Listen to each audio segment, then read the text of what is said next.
शिक्षक हे प्रत्येकाच्या आयुष्यामध्ये आलेले आहेत. ते प्रत्येक रूपात आलेले आहेत. जसं आता ही परंपरा आतापासून नाही आलेली आहे, तर खूप काळापासून चालत आलेली आहे. जसं आता आपण म्हणतो फार जुना काळ झाला, जेव्हा आपण म्हणतो देवांचा काळ होता. जसं सगळ्यांनाच गुरूंची गरज होती. आता गीता कृष्णाने लिहिली, पण कृष्णाला पण काय होती, गुरुची गरजच होती. जर त्यांनी म्हटलं असतं मी गीता लिहिणार आहे पण मला गुरुची गरज नाही, तर जमणार नव्हतं. पण त्यांना एक गुरुची गरज होती, तेव्हाच त्यांनी ती गीता लिहिली. आज आपण वाचतो. त्याच्यानंतर पिढी बदलली, नंतर गुरुकुल झाले. रामाला सुद्धा गुरुकुलमध्ये जाऊन शिक्षण घ्यावंच लागलं. त्यावेळेसच पुढची पिढी तयार झाली. त्याच्यानंतर अजून शिक्षण पद्धती बदलली. काही काळामध्ये आता आपल्याच आई वडिलांच्या काळात जर आपण पाहिली तर शिक्षण पद्धती होती, एका पाटीवर सुद्धा त्यांनी शिक्षण घेतलेले, मातीवर सुद्धा त्यांनी लिहून शिक्षण घेतलेले. आपण त्यांच्याकडून ऐकतच असतो. आज आपण बघतो नर्सरीच्या मुलांना आपण एवढ्याला बॅगी देतो, एवढं हे करतो. ती एक शिक्षण पद्धती झालेली. काही काळानंतर ही शिक्षण पद्धती बंद होणार आहे. फक्त एक कॉम्प्युटर स्क्रीनवर शिक्षण राहणार आहे. काही नंतर शिक्षकही राहतो का नाही हे आपण पाहिलं नाही आयुष्यात.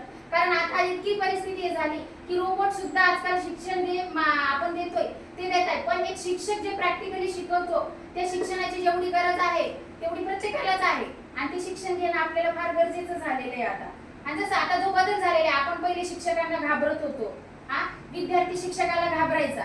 पण आता असं झालेलं आहे, शिक्षक विद्यार्थ्यांमध्ये कम्युनिकेशन वाढलेले आणि ते गरजेचे आहे. जसं काळानुरूप शिक्षणामध्ये बदल झालाय तसं शिक्षकात सुद्धा शिक्षकांना बदल करून घेणं गरजेचं आहे.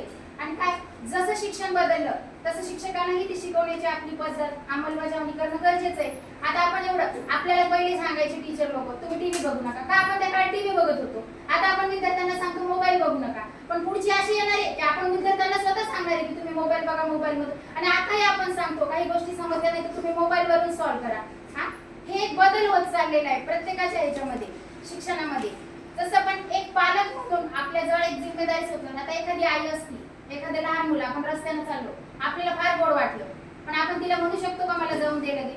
ती आपल्याला एवढं देणार आहे का लगे? केअरफुली नाही. पण ती शाळेमध्ये एका विश्वासावर आपल्याजवळ एक मुलं आणून सोडत असती. का तिला माहिती आहे माझ्या मुलाला इथे शिक्षण भेटणार आहे, एक तिला शिक्षक एक त्याचं नॉलेज वाढणार आहे, त्याला एक नवीन शिकायला भेटणार आहे. आई वडील तर पहिले गुरु राहते, पण त्याच्यानंतर जो गुरु आहे आयुष्यभराची जी पुंजी आपल्याला जो शिक्षण देणार आहे तो एक शिक्षकच देणार आहे. आयुष्यामध्ये कसं घडायचं, काही काही गोष्टी आपल्या आई वडिलांना सुद्धा माहित नसतात, पण त्या गोष्टी आपल्या शिक्षकाला माहिती असतात की विद्यार्थ्यामध्ये किती गुण आहेत का काय वाईट गुण आहे हे आपणही समजून घेणं गरजेचं आहे. भरपूर वेळा विद्यार्थ्यावरती आपण काय करतो, बंधने लागतो, हे करून आणलं पाहिजे. पण आपण हा विद्यार्थी का करत नाही, आपण हा पण त्याचा विचार आपण केला पाहिजे. तो करत नाही म्हणून आपण त्या विद्यार्थ्याला सोडूनही नाही दिलं पाहिजे. एका शिक्षकाला, एका शिक्षकाची जिम्मेदारी ती की त्या माझा विद्यार्थी आहे त्याला का जमत नसणार आहे ते त्यानं केलं पाहिजे. एक उदाहरण मी सांगेल तुम्हाला. एका शाळेमध्ये आता सगळीकडे आपण वेगवेगळे राबवतो. त्याच्यामध्ये एका शाळेमध्ये हात धुण्याचा उपक्रम राबवला गेला आणि तिथं सगळ्या विद्यार्थ्यांना हात धुवायला सांगितले स्टेप बाय स्टेप. आपण पण केलेला होता. हात धुवा, अशी धुवा, तशी धुवा, 10 स्टेप मध्ये धुवा, तशी धुवायला सांगितले. त्या मॅडमनं सगळ्या शिक्षकांनी सोडून दिलं, पण एका मॅडमनं ठरवलं माझ्या वर्गात सगळ्याच मुलांना हात धुता आली पाहिजे. त्यांनी धुवून घेतले, पण एक मुलगा होता वर्गात त्याला हात धुवायलाच आवडतो. पण त्या मॅडम त्याच्या महागा लागल्या आणि त्यांनी धुवूनच घेतले त्याच्याकडून हात आकर्षित. पण त्यांनी हात धुवायला शिकवले. पण एक झालं, तो काय करायचा, हात धुवायचा त्या मॅडमच्या पदराला जाऊन पुसायचा. त्या मॅडम इतक्या कदरल्या त्या गेल्या प्रिन्सिपल जवळ कंप्लेंट दिली. या मुलाला मी हात धुवायला शिकवले पण हा माझ्या पदराला येऊन पुसतोय का? मग त्या प्रिन्सिपलने घेतलं बोलून त्याच्या पालकांना विचारलं तुम्हाला याच्यामध्ये काही बदल वाटतोय का? 8 दिवस झाले. त्याची आई म्हणे हा रोज आला की घरी आता हात धुतोय, हा त्याच्यात बदल झाला. ते म्हणतात अजून काही बदल तुम्हाला जाणवतोय का? त्या म्हटले हा मला जाणवतोय. तर काय जाणवतोय? तो मला म्हणतो की माझ्या मॅडम जसं साडीला रोज पिन लावतात, तुझे केस विचकलेले असतात, तू तशी विचकू नको, तू रोज काय कर छान केस विसरत जा. हा मला बदल जाणवतो. तो मला रोज म्हणतो तू साडीला पिन लावून कामाला जात जा, तू छान केस विसरून जात जा. हे आणि हा का बरं बदल झाला त्याला विचारलं, तू का बरं म्हणतो असं आईला? नाही माझ्या बाई इतके सुंदर दिसतात ना की मग माझ्या बाईसारखं माझ्या आईनं पिन वगैरे लावून राहावं आणि छान केस विसरून राहावं अशी इच्छा आहे तो म्हणतो. आणि त्यानंतर ते प्रिन्सिपल म्हणतात की बघा मॅडम हा घरी गेल्यावरती आईमध्ये तो बाई बघतो आणि शाळेमध्ये तो त्याच्या आईला विचारतात ते हा घरी काय करतो हात धुतल्यावर. त्या म्हणतात की हा माझ्या पदरालाच हात पुसतो. मग त्या प्रिन्सिपल म्हणतात तुम्ही नॅपकिन वगैरे घरात ठेवला नाही का काही? त्या म्हणतात नाही तो असंच करतो. मग तो शाळेमध्ये त्याला तीच सवय लागली की हात धुतलं की पुसायचं बाईच्या पदराला पदर. तसंच पद्धतीने मग ते शिक्षक त्याला समजवतात त्या बाईला की हा काय करतोय घरी शाळेमध्ये त्या बाईमध्ये आईला बघतोय आणि घरी बाईमध्ये आईला बघतोय. आणि हे प्रत्येक शिक्षकांना फार गरजेचं आहे की प्रत्येक विद्यार्थ्याने आपल्या आपल्या शिक्षकामध्ये आईला बघणे गरजेचं आहे, सगळ्याच गोष्टी बघणं गरजेचं. त्यावेळेसच त्यांच्यामध्ये जे कम्युनिकेशन आहे ते वाढणार आहे आणि आपल्या विद्यार्थ्यांचे प्रॉब्लेम काय आहे आणि हे सुद्धा कळणार आहे. आणि आपण जे नॉलेज देतोय हे पण मुलांना नुसतंच आपण बुक्स शिकवतोय आणि जातोय, विद्यार्थ्यांना समजतंय का नाही या गोष्टीचा आपण हेच घेत नाहीये. जसं आता पारंपरिक पद्धतीत पण आपण बघतो आता जे आता आपले शिक्षक असणार ते आपल्याला अभिमान असला पाहिजे, पण आता आपल्या देशामध्ये एवढी व्हॅल्यू दिली जात नाही. आता सगळ्यांना माहिती आहे पु ल देशपांडे, लक्ष्मण देशपांडे यांनी एक नाटकही लिहिलं होतं लंडनचं वराड. त्याचे त्यांनी शो घेतले होते खूप, ते बाहेर देशातही त्यांनी केले. आणि त्याच्यासाठी ते एकदा त्यांच्या पत्नीसह जर्मनीला गेले होते आणि जर्मनीला गेले असताना तिथं त्यांचं तिकीट हरवलं. त्यावेळेस त्यांनी म्हणले की आता माझं तिकीट नाही, पण तिथे एक प्रोसेस होती, जर आपलं तिकीट नसेल तर एक फॉर्म भरून द्यावा लागायचा. तिथं फॉर्म भरताना त्यांना विचारलं गेलं की तुम्ही हा फॉर्म भरा, तर त्याच्यामध्ये एक ऑप्शन होता तुम्ही काय करता, तर त्यांनी सांगितलं आय एम टीचर. त्यांना हे वाक्य ऐकताच तिथले जे हे होते ते म्हणले तुम्ही फॉर्म भरायची गरज नाही. त्यावेळेस पु ल देशपांडेंना इतका गर्व झाला की त्यांना पुढे प्लेन मध्ये विचार केला की मी एक टीचर आहे, मी एक टीचर आहे, म्हणून मला त्यांनी फॉर्मही भरून घेतला नाही. इतका अभिमान वाटला त्यांना. पण जसेच ते आपल्या एअरपोर्टला उतरले, आपल्या इथे त्यांच्याकडे तिकीट नसल्यामुळे फॉर्म भरायला सांगितलं, त्यावेळेस ते तेवढ्याच कॉन्फिडन्स सांगत होते की आय एम अ टीचर. पण इथे त्यांचं कुणी ऐकून घ्यायलाच तयार नव्हतं. कारण आपल्या भारतामध्ये एवढी व्हॅल्यू दिली जात नाही टीचरला, पण बाहेर देशामध्ये इतकी व्हॅल्यू दिली जाते एका टीचरची. तशी आपल्या भारतामध्येही काही सुधारणा झाली पाहिजे की टीचरला तेवढा रिस्पेक्ट भेटला पाहिजे, सगळ्या गोष्टीमध्ये त्यांची इम्प्रूव्हमेंट झालेली पाहिजे. अशा प्रकारे आपल्या इथे बदल होणं फार गरजेचं आहे. आणि तसंच आता पहिल्याच्या काळामध्ये राजा हे अशा पद्धती होत्या, राजा राणी राहायचे, राजाचं राज्य राहायचं. त्या काळातही समजा शिक्षण पद्धती नव्हती, पण राजा सांगेल तेव्हा आपण समजायचे की ते सगळं बरोबर आहे.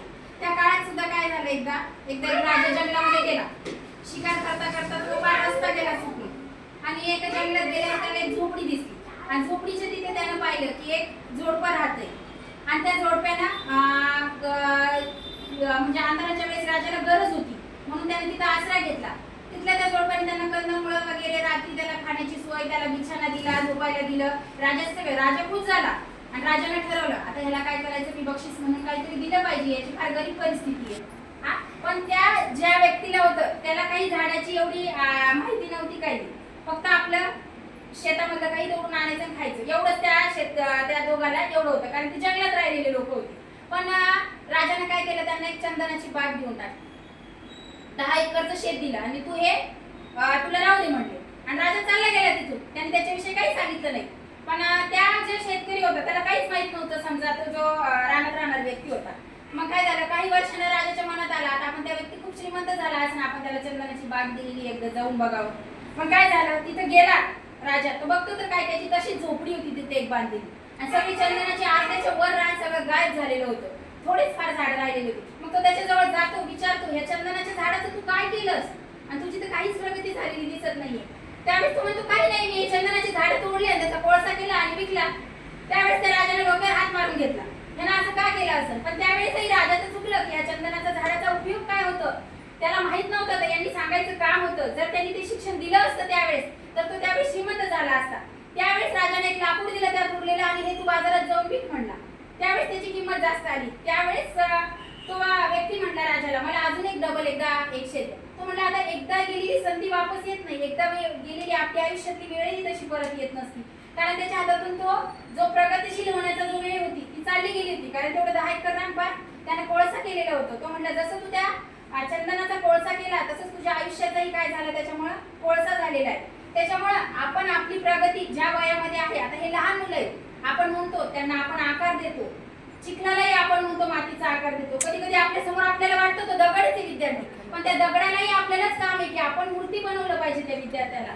हे आपल्या हातात आहे की त्या चिखलाला माती बनवायचं, दगड बनवायचं का मूर्ती बनवायचं, हा एक शिक्षकच ठरवू शकतो. फक्त वर्गात जायचं, शिकवायचं, नाही शिकवायचं, वापस यायचं हे ते शिक्षकावर अवलंबून आहे. पण काही काळानंतर हेच विद्यार्थी जेव्हा मोठे होतात त्यावेळेस त्यांना कळतं की आपल्याला कोणत्या शिक्षकांनी शिकवलेलं आहे, आपल्यामध्ये काय प्रगती केलेली आणि कोणत्या शिक्षकांनी नाही शिकवलं. पण त्यावेळेस ती वेळ गेलेली असती. पण ज्या शिक्षकांनी खरंच त्यांच्यात प्रगती केलेली असते ते त्या शिक्षकांना जाऊन भेटतात, त्याच्यामध्ये त्यांना प्रगती दिसती. तसंच आपले अर्थमंत्री पण आहे, त्यांनी पण एक चांगलं सुंदर उदाहरण दिलं होतं आपल्याला त्यांच्या शिक्षकांविषयी आणि त्यांचा अनुभव पण आलेला आहे आपल्याला.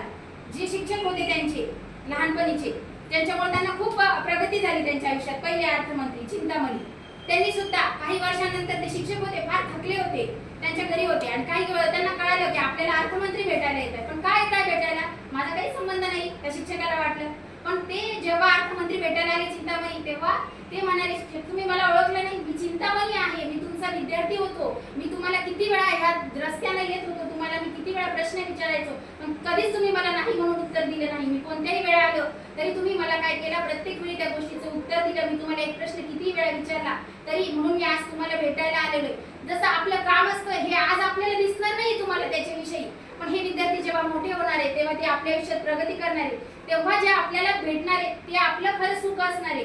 हे प्रत्येक शिक्षकाच्या जीवनात येणारे क्षण आहे, पण हे प्रत्येक शिक्षकाने आपले आपण ठरवायचे क्षण आहे. आणि प्रत्येक विद्यार्थ्याला प्रत्येक शिक्षकच आवडतात असे नाही, प्रत्येक शिक्षकातले वेगवेगळे गुण असतात. आता आपण शिक्षक दिन घेऊ त्यावेळेस समजतं आपल्याला की विद्यार्थ्याला त्या शिक्षकाविषयी बनायचं असतं. कुणाला प्रत्येकाविषयी क्युरिओसिटी असते, कुणाला वाटत असतं ते शिक्षक मारतात मला त्याच्यासारखं बनायचंय, कुणाला वाटत असतं त्या मॅडम फार छान साडी घालतात मला बनायचे, कुणाला वाटतं नाही त्या मॅडम काहीतरी लिहितात म्हणून मला बनायचे, कुणाला वाटतं त्या मॅडम चित्र काढतात म्हणून मला बनायचे, कोणाला काही वाटत असतं. असं प्रत्येकाच्या मनातली एक क्युरिओसिटी असती, ती त्यांना त्या प्रकारे बनायचं असतं. हे आपण ठरवायचंय की आता विद्यार्थ्यांना नंतर समजते की आपण त्या शिक्षकांचं अनुकरण केलं होतं, किती महत्वाचं आहे हे. आणि हे प्रत्येकाला समजलं पाहिजे की हे प्रत्येकाच्या आयुष्यातले क्षण असतात आणि ते त्यांना आयुष्यभर ध्यानात राहणार आहे की आपण ह्या शिक्षकाची ऍक्टिंग केली होती, आपण त्यांच्याकडून एक विशिष्ट गोष्ट शिकलेलो आहोत आणि आपण हे त्यांना वेगवेगळं शिकवलेलं आहे. अशा प्रकारे एवढंच सांगू इच्छिते मी बस.